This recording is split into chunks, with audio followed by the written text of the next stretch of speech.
That is one of the challenges that we are facing, is we want to make sure that for those that are preying on the community, that there is that level of accountability to keep people from doing that again. Well, that's interim Seattle Police Chief Adrian Diaz right there, talking about his approach to so-called hotspots of criminal activity in the city. So, is this approach, is his collaboration with Mayor Bruce Harrell going to help him land that permanent job?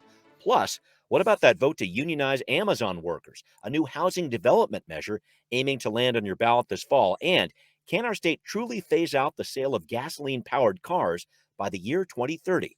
We are tracking these questions and a whole lot more here on Seattle News, Views, and Brews, your coffee break political podcast. I'm Brian Callanan. I'm a host on Seattle Channel. The views expressed here are my own, and I am joined by none other than David Croman of the Seattle Times. And you might notice the backdrop is a little different behind David because he is back in the Seattle Times newsroom in person. What's that like, David? That's awesome.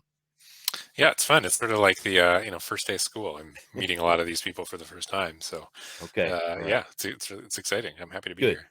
Don't let them beat you up and take your lunch money. That's the first Right. thing. First thing about the first day of school. Well, thank you, David, as always, for joining me. Thanks to everybody who's listening. If you do listen, please consider supporting Seattle News, Views, and Brews as a patron on Patreon. If you join at the $10 level, you can get your very own Seattle News, Views, and Brews coffee mug. We'll also feature your mug on the program as our mug shot of the week. And this week, it's Mackenzie, sending in a delightful photo of her mug with her dog, Henry. Mackenzie, a big thank you for your support. Henry, thank you for supporting Mackenzie. This really works out great. So appreciate that. And again, if you are listening, please think about supporting this podcast on Patreon. We'd surely appreciate it. We're on Converge Media too, folks. The video version of this podcast airs on Converge Wednesday nights at 7. Let's get her going with right here, right now. So this week, the search is on for a permanent police chief for the city of Seattle. Mayor Harrell made this announcement last Thursday that he's going to hire a third-party firm to begin a nationwide search for candidates, but also that he would, quote, encourage interim chief Adrian Diaz to apply. And David, that sounds encouraging. So maybe we can start with Chief Diaz here and ask that big question. Is he the right person for the job? What do you think? I won't weigh in on whether or not he is the right person for the job, but we know that he is interested in the job. Yes. When he first became interim chief, he was asked, would you apply to permanent chief? And he said yes. Mm-hmm. And we also know that Bruce Harrell seems to be happy with the job that he's doing. Bruce Harrell has said so a few times that he's pleased with the job that he's doing. So, the question for me, and I genuinely don't know the answer to this, is is this a real search or is it sort of a pro forma search? Because the mayor is required by law to have 3 finalists for this job, and so he had to find some people. And if he decides that he does want to hire Adrian Diaz, I imagine that he probably doesn't want it to look like he was a given in advance. So of course he's going to hire, bring on a recruiting firm and things like that. My question is, I guess you have to think that Adrian Diaz is the favorite. And so considering that based on his past statements, what kind of applicants is he going to get? Is he going to get people who are interested in applying for the job? Or are they just going to think it's a foregone conclusion or something? Yeah. Right. Yeah. But I remember last time when everybody assumed Carmen Best was going to be a finalist and she wasn't. And so, you never know with these things. And a lot could come out in the search and process and the interviewing process and could change Mayor Harrell's mind. So, you never know. True. I just think back, David, because I remember you writing about this 2017, 2018, when this process was going on here. There was this police chief search committee, which will also be established here in the city to try to look around here locally here. So you covered this, I remember. Chief Carmen Best, this is during the Durkin administration. So there was a committee at that time. It narrowed down a big list of candidates to 5. And Carmen Best was on that list, but then advisors to Mayor Durkin cut the list to 3, and Best wasn't on the list. It was a super awkward process, as you'll remember. And it looks like this time around, Mayor Harrell is trying to make this a little bit more transparent. He says he's going to be launching a website providing an overview of the search process and collecting public feedback, etc. Some thoughts about this, because this really did not go well the last time around when Seattle was selecting a police chief. No, and as a new mayor, this will be at least the 3rd and maybe the 4th and who knows, maybe the fifth new mayor in a row that one of their first big decisions is to choose a new police chief, and Right. that can really go either way. I mean, I think for Mhm. Ed Murray, that was a big that was kind of a boon for him because Mhm. um, Kathleen O'Toole was fairly well received, and Mhm. that choice was pretty applauded. Was applauded by a lot of people, and so it was kind of this burst of momentum early on in his mayor, his being mayor. Mhm. Jenny Durkin's search kind of going sideways, I think, was the opposite, had the opposite effect, that it Mhm. set kind of a bad tone for a young mayor, or young in her tenure. Yes. And so I assume that Bruce Harrell was around for both of those. He was a council member, so I assume he Mhm. knows well that this can be a really good thing for a new mayor, or can be a kind of an ugly thing. And so Yeah. I imagine he's probably going to want this to go smoothly and without a whole lot of drama. Right. But at the same time, he's going to want who he wants, and Mhm. um, Yeah. so Yeah. we'll see. Yeah, and reaching out for that public input I know is important too. And I always think about this, David, in terms of this insider versus an outsider or whatever else for the city of Seattle. I know this is always that big question. I think it really plays into also what we think about when we consider the Seattle Police Officers Guild contract that is not set with the city Mhm. right now. So they haven't had a contract. This big union, the one that represents most of the rank and file officers, this contract has not been in place for 20 months now, folks. So this is something that I really look at this as a bit of a bellwether here, David. Is this something where Mayor Harrell might try to choose somebody from outside to get a fresh start with the police officers union, or et cetera, or does he work from within? And I feel like that's a part of the tension here too. Yeah, and I also just kind of gets to the tension of being a police chief. I mean, it's a Mm. really because you are caught in between. I mean, it's a political job. Your Oh yeah. boss is the mayor, Hmm. but also and you report and have to be confirmed by the Seattle City Council. That's right. But then also, yeah, I mean, you want the loyalty of your members, who are all part of the police union, and Hmm. as is well documented, the police union and City Hall don't have a great relationship. So, how do Yeah. you kind of walk the line between those two? It's a really legitimately challenging thing to do. Yeah, and we'll see. I mean, especially at a time when this is a department that's hemorrhaging officers right now. I mean, down to 900 some odd from 1,400 not so long ago. And so this is a chief that's going to be having to right the ship in a lot of different ways. Just briefly on this to finish up, David, that top job for the Seattle Police Department chief who comes in, if it is Adrian Diaz, if it's somebody else, is it this whole idea of trying to stop the bleeding when it comes to losing officers? I feel like that's a huge priority. Yeah, I'm sure that is kind of. I'm sure in Mayor Harrell's telling to whoever this person is, that will Hmm. be the top priority. Yeah. And kind of some symbiosis on strategy for downtown and Mhm. Third Avenue, and Yep. parts of the Chinatown International District. So Mhm. again, I mean, part of the reason you think that Adrian Diaz might be the favorite is because a lot of these initiatives that Mayor Harrell is trying to roll out right now were Mhm. developed in consultation with Adrian That's right. Diaz. Yeah. So Yeah. Yeah, boy, interesting work ahead. And again, this is something that will be reviewed by a local committee, will be reviewed by the city council. So a lot still ahead on this, but a fascinating process just beginning. I did want to talk about something else that's going on right now. There's not a ton on the Seattle City Council's docket this week, but something to keep an eye on with the Finance and Housing Committee on Wednesday, establishing a watch list of large, complex capital projects that the city's undertaking right now. So the council began doing this in 2018 to keep an eye on big projects that can have a moving target on completion dates, funding too, mainly to get a heads up so that there aren't a lot of surprises when it's budget time in the fall. And David, I thought this was very interesting to look at this because you look back at the 2021 watch list, there are a few projects on there. You got moving Fire Station 31 in Northgate, infamously known as the Cancer House due to the health concerns there, or you got the Center City Streetcar connector from the DOT. These projects still have some of these lingering questions. And I know this can get a little wonky, but I really feel like this is an important list to track when you talk about these things for the council. yeah, it is. And I mean, as you mentioned, I think my memory, and maybe I have the project wrong. My memory is it was Hmm. created when the seawall Yep, you got it. was 2018. Lisa started. Herbold was talking about it. Right, because that was, I mean, the thing that no elected official likes is a surprise, especially a budgetary one. Yeah. And the seawall was, I can't remember the exact number on that, but it was quite. It was. I think it Oh, was it like went over. it was like Yeah. $100 million. I mean, it was a lot of Yeah. money. Yeah. Which really, if your agenda is built around a budget, then that kind of screws up your agenda a lot. And so they've, Yeah. put this in place, not wanting to be surprised. Yeah. And I mean, things slowed down during the pandemic for sure, but Of course. Seattle is still Seattle, and Hmm. there are a lot of big projects to keep track of. Hmm. Yeah, a lot of things to process in that old Seattle process. And I know it also kind of looking at this watch list, it forces some difficult conversations that the city has had as a whole to continue. And I was thinking specifically about the streetcar issue as just one example here. Is this something the mayor wants to keep on life support again this year? Does the new political makeup of the council have anything to do with this? I think about it because it's a transportation issue here too, David. But the streetcar, anything jump out at you when I talk about that?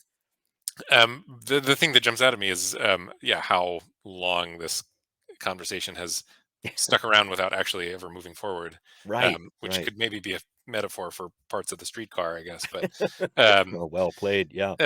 Mhm. but I mean, this was canceled in I think it was 2017, Mhm. or at least Mhm. put on pause because of issues with the width of the rails and the weight of the Yep. cars, and then they were going to do this deep dive into it, and then Mayor Durkin did that, and then it was going to move forward, but then it got postponed again. And so, I Mhm. mean, and so, yeah, I think, as you said, life support is probably the best term for what this is right now, in that it hasn't Yeah. gone away, it hasn't been canceled, but uh, it hasn't moved forward at all either. And Mayor Harrell hasn't, at least not yet, given any indication about what he wants to do with it. I know that, Yeah.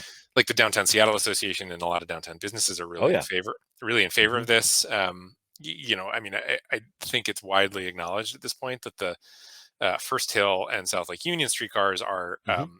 underutilized and have a lot of problems. But there is some thought Right. that if you were able to connect those two via Mhm. this First Avenue one, then the whole system would grow. And the First Avenue one, at least in theory, in its early planning, would have its own lane, so it wouldn't have as Sure. much of the problems as the other two of getting caught in traffic. But Mhm. um, it's expensive, and there's a lot Oh, a yeah. lot of things to do right now for the city. So, yeah, Mhm. I genuinely don't kind of know where Mayor Harrell's head is at right with that project right now. Yeah, and thank you for diving in on that with me because I think there are projects like this all over this watch list. So Right. as the city engages this week with the council's efforts, I think it's going to be an interesting one to watch as they add some more details. Though, well, thank you very much for that, David. All right, so up next, a historic vote to establish a union for Amazon workers.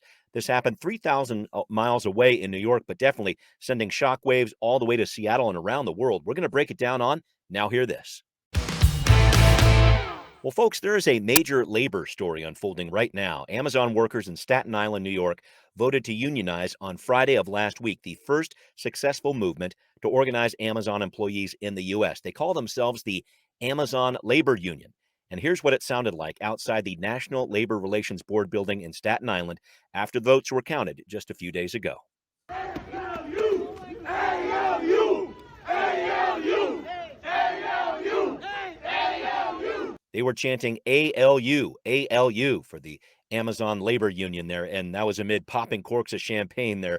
David, before we get into how this impacts Seattle, this was, by most accounts, a shocking win for an organization that did not have backing from an established union up against some pretty well funded opposition from Amazon.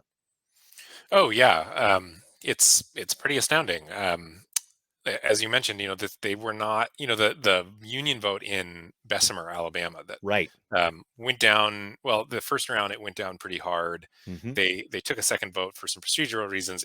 It seems like it's going to go down again. Yeah. That was organized by, I can't remember exactly the union, but a big retail Right. Hmm. union, with a lot of structural, a lot of infrastructure in place. Yep. The Amazon Labor Union is this wholesale new thing. It doesn't have the kind of big institutional union backing behind it, and it Yeah. was, Totally kind of, grassroots. Yeah. Hmm. yeah, really grassroots. And I think that's part of why it probably succeeded, because I Mm. think,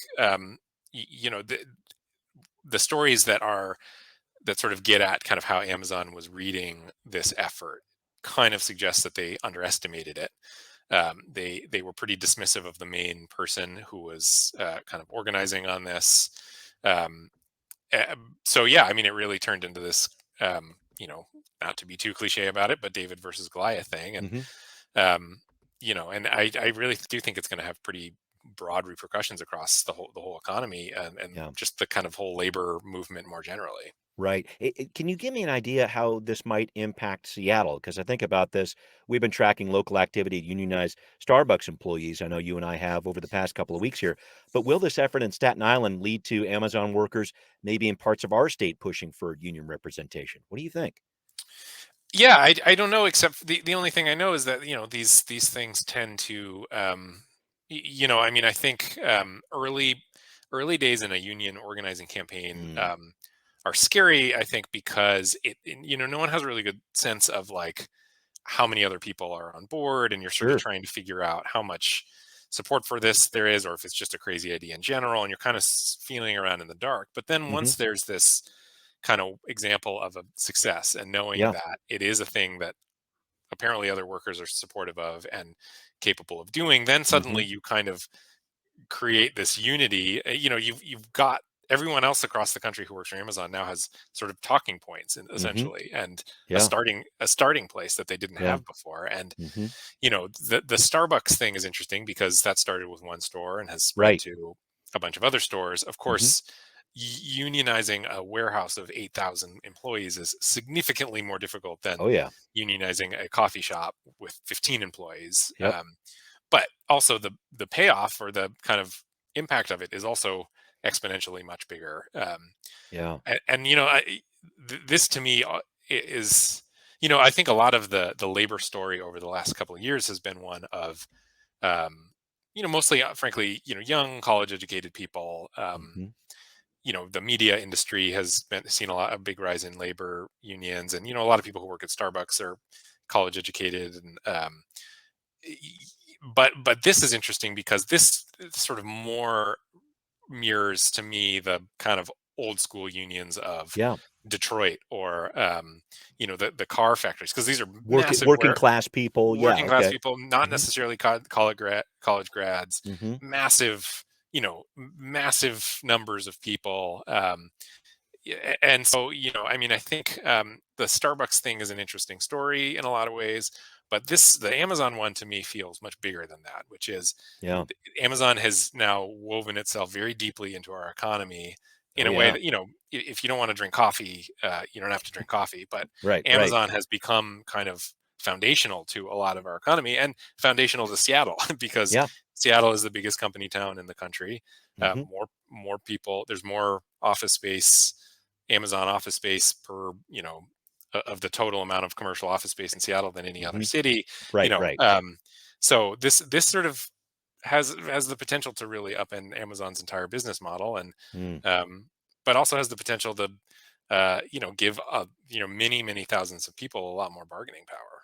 I would say so. Perhaps distribute some of that wealth that we know Amazon has. That's certainly something that these workers were talking about in Staten Island. I wonder what Amazon's next move here, because the headlines I'm reading here, David, Amazon has until April 8th to dispute the results of this election that happened in Staten Island. They do have some issues raised here that the National Labor Relations Board there had some inappropriate and undue influence on this. So Amazon really weighing its options, and we'll see what happens next year. This is something that I think the company might want to pull apart here, because it was a 55% vote. That was a yes vote there. Will they try to challenge it in some way? I guess is the next shoe to drop on this. And they may, but in some Hmm. ways, I mean, it matters a lot for the people who work there, Yeah. of course. But also, in some ways, it feels like the doors have opened, Hmm. regardless of what happens, Yeah. because again, this these things have a way of spreading, and Yeah. so Building if momentum. Sure. Hmm. in the same way that Alabama wasn't successful, but Alabama may have had an impact on Staten Island Sure. moving forward, and Hmm. Staten Island may have an impact on the next warehouse. And we know that the Amazon labor union has said that they're going to try and expand this effort. I think there's Yep. another warehouse in New York In New York. Yes. Hmm. who's pretty close to taking of or at least starting some organizing efforts. And so Yeah. the thing that'll be interesting to me is we know that Amazon spent over $4 million pushing back on this, but I imagine that Hmm. budget is going to grow quite a bit Yeah. because Yeah. Amazon is okay with turnover. They're okay with to them, the workers have always been the part that seemed to be the most kind of expendable through all this, Mm. and having a union involved makes that a little bit more challenging. So, Yeah, yeah. um, Well, it's you know, fascinating coming down the pike here. Thanks for that breakdown, David. I wanted to move on to one other issue that started blossoming here last week, a development in our area here, a measure in the process of gathering signatures to make the fall ballot here in our city from the House Our Neighbors Coalition. So this measure, Initiative 135, doesn't have an official title yet, but it would establish a social housing developer to build, own, and maintain public housing in Seattle. So the coalition behind this is made up of social action groups like Real Change, who opposed the Compassion Seattle Charter Amendment last fall. If you remember, that never made it to the ballot due to a court challenge there. But before we get to that backstory, David, what do you think of this measure, creating a social housing developer separate from the city and county to build housing for people up to 120% of area median income? I thought this was interesting and definitely a lot of support behind it from Real Change. yeah, it is interesting. I mean, I think it can get a little confusing to people to Yeah. kind of parse what is actually going on here. But because there is, we have the Seattle Housing Authority, but they develop Hmm. quite mostly low income housing. That's right. This would kind of expand that in a way. It would make it so they could develop housing that isn't necessarily just for low Right. income people, Hmm. because they Hmm. wouldn't have to comply with as many federal requirements. Yes. So I mean, it would represent a kind of major foray into, yeah, I mean, basically government built housing. Right. Hmm. Yeah, that could go And up to those different income levels. Interesting piece of it too. Yeah. yeah, so, I mean, I think this is in some ways the kind of most, I would say, kind of uh, leftist in some Mm. ways, almost Yep. socialist response to the housing crisis, which is Sure. less about, we hear less from folks on that kind of world about market-based solutions to the housing crisis, and Hmm. more about, you know, government needs to be building a lot more housing for a Right. lot more people, not Yeah. just specifically the Hmm. lowest income people, that everybody should be living Right. in more public housing. It would just mark a kind of major kind of uh, increased presence of government in everyday folks, or possibly, Yeah. everyday Yeah. folks kind of experience with the housing market. We'll see, and that's this whole idea, establishing this local housing authority such that it would not have to comply with, as you're saying, these different housing and urban development requirements that the federal government puts there, saying this has to be for lower income people or whatever else. They're talking about this at a local level. They wouldn't have to follow those restrictions. But I think this is interesting. Maybe you could call it a victory of sorts for this group over Compassion Seattle last fall with that win on the court challenge there. But is this group trying to flex a little political muscle here? Do they have the support needed for 27,000 signatures by the time November rolls around? Any thoughts about that? Yeah, I don't know. I mean, it depends on how organized they can be and how well they Yeah, can sell it. And then, of course, getting it on the ballot is different from passing it. agreed. That's true. Hmm.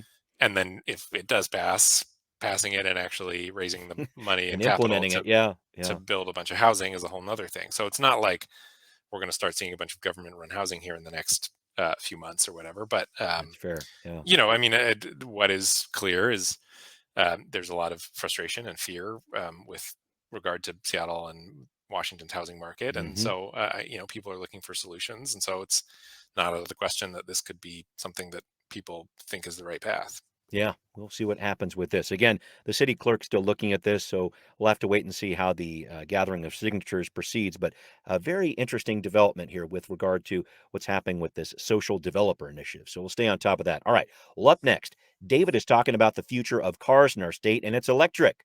A boogie woogie woogie. No more references, I promise, to electric slide, but I had to get that in there. We're talking about a commitment from Olympia lawmakers you might have missed out from the recently wrapped up legislative session. We got you covered on Transportation Talk. Well, David, we've talked about the state's new $17 billion transportation plan quite a bit over the last couple weeks, but there's a piece in this you recently focused on in the Seattle Times. It's this idea to set a goal to sell electric vehicles only in our state by the year 2030, which seems very close at hand here. Who's behind this? How feasible of an idea is this?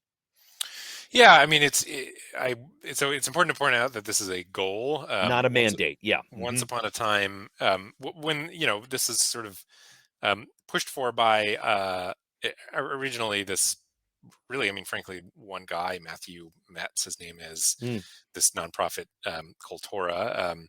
And I actually remember Danny Westneat at my paper wrote a column, I think in 2017, saying, this man has one crazy idea, Mhm.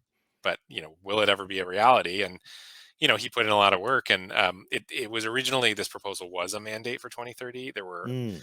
But there were enough legal concerns, which are kind of too wonky to get into, Yeah. that it transformed into this goal. Yeah. So it's part of it's interesting to read because it's literally 2 sentences of a 120-page document, Mhm. this transportation package, and there's not a lot of detail there. Mhm. Um, But it actually got in there. I mean, I but think it got that's in there, good. and so Yeah. that goal exists, and Mhm. whether or not it will be met is unclear. But proponents of this are saying, well, but look, I mean, now we have a baseline Mhm. from which to measure people's actions and say, if you are not working towards this, you're kind of not in violation, but going Yeah. against what your own state government said it would be doing. Yeah. Yeah. The Yeah. big things, the major obstacles are in some ways sort of self-evident, which is cars right now are really expensive. There are Mhm. not very many of them. Right. Electric Um, cars. Uh-huh. electric cars, well, I Mhm. mean, all cars, but Yeah. especially electric That's true. cars, Yeah. Yeah. there are not very many of them. The wait lists to buy these cars are long, Yeah. Mhm. and there are not very many charging stations. And I mean, it's okay for people who have a driveway that they can park their car in and charge up, but lots Mhm. of people don't have Yeah. driveways, Yeah. and so there are a lot of questions. Will the infrastructure grid, will the electrical grid handle all this? Mhm. A Sure. lot of very legitimate questions around equity and implementation and things like that. But proponents of it say it doesn't sound like a long time, 8 years, but 8 years in the world of technology um, is kind of legitimately a long I time. I see. mean, Yeah. we're 2022, so think of what technology was like in 2014. Just Right. look That's at a your good phone point. and what's different about your Yeah. phone, and Yeah. Yeah. Yeah. a Hmm. lot can change. Right. Right. So it's not the most aggressive. The most aggressive pursuit of this is California's, which I is was a going to say, mandate, yeah. Yeah. And which they're is a saying 20. 2035, right? Yeah. Right. And actually Washington has signed on to California's already. Hmm. So in some ways 2035 was already the goal even before this. I see. Okay. Um, but this would be the fastest timeline of anywhere in the country, 2030. But Got it. unlike California's, it's not a mandate. So it's sort of, it is at once more aggressive and then also less aggressive. Right. Briefly on this, I wanted to make sure we touched on the fact that this wasn't really something that had bipartisan support in Olympia. This was something that a lot of Democrats were pushing for, but a lot of Republicans, I'm thinking about Curtis King out of Yakima, who has a pretty strong position there when it comes to transportation at a state level. He was like, whoa, this kind of got pushed through here. Touch on that if you could briefly.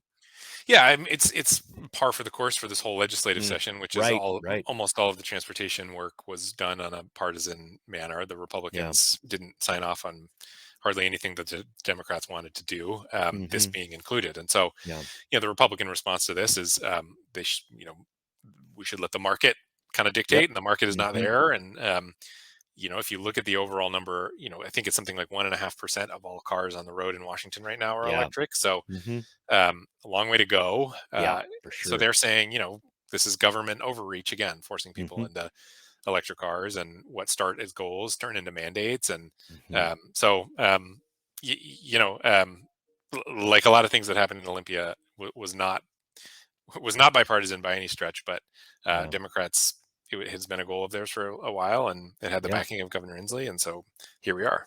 And we'll see what's next on that. Thank you for that report there, David. And I wanted to wrap up with you by talking about a crisis that journalists go through every year that often gets overlooked, and it's called April Fool's Day. I received a number of different story tips on that day that really did appear to be a real story. And did you go through this too last week? This was a weird day. Yeah, I went through this for about 2 minutes, Oh, but okay. it was Okay, good for but it you. was a long enough 2 minutes that, so I saw someone on Twitter saying that they were going to close Pike Place Market to cars, Mhm. uh, Mhm. which is a story I've written about before. I've written this, Yeah. because there is legitimately an effort happening right now to do that. And so I saw that and I was like, well, shoot, how did I miss this story? I That's wrote about it great. Yeah. before, and so I texted Andrew Lewis, Yeah. Council hey, member down there. yeah, Yeah. council Mhm. member Andrew Lewis, hey, are you is this happening? And then the second I hit send on the text message, I realized, oh, this is an April Fool's joke. And so I had to quickly send a follow-up text message saying, you can disregard that. Apologize. I got double crossed on one. So a friend sent me a link to a new bar that opened in Portland called the Sports Bra that only shows women's sports, and it opens on April 1st. I was like, come on, no way. You're full of it. But then I actually checked it out. It's real. There's a place called the Sports Bra that is open Broadway and 25th near Steeplejack Brewing down there. And I'm like, okay, so I kind of came the other way with it. And now, right. I guess I got to go visit the Sports Bra and check out some women's sports. So I don't know. This is a crisis. I'm glad we're able to get these things out, David. Always good to talk to you about this stuff. Well, thank you, sir. Thanks to everybody listening out there at Seattle News, Views, and Brews, where you can always find out what's brewing in local politics. This podcast is available on all the major platforms. And once again, if you are a listener, please do support our show on Patreon. It would be greatly appreciated. Thanks for watching on Converge Media 2. We will see you next time. Seattle News, Views, and Brews is an independent production of Callanan Media Services. Copyright 2022.